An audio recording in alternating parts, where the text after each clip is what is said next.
கார்த்திகை மைந்தா கடம்பா கடம்பனை இடும்பனை அழித்த இனியவன் முருகா தனிகாசலனே சங்கரன் புதல்வா கதிர்காமத்துறை கதிர்வேல் முருகா பழனி பதிவாழ் பாலகுமாரா வினன் குடிவாழ் அழகிய வேளா செந்தின் மாமலையூரும் செங்கல்வராயா சமரா புரிவாழ் சண்முக தரசே காரா குழலால் கலைமகள் நன்றாய் என்னாயிருக்க யான் உனை பாட என்னை தொடர்ந்திருக்கும் எந்தை முருகனை பாடினேன் ஆடினேன் பரவசமாக ஆடினேன் நாடினேன் நாவினன் போதியை நேசமுடன் ஞான் நெற்றியில் அணிய பாச வினைகள் பற்றது நீங்கி உன் பதம் பெறவே உன் அருளாக அன்புடன் ரட்சி அன்னமும் சொன்னமும் மெத்தமத்தாக வேலாயுதனார் சித்தி பற்றடியேன் சிறப்புடன் வாழ்க.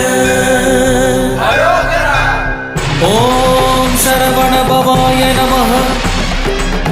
ஓம் சரவண பவாய நமஹ.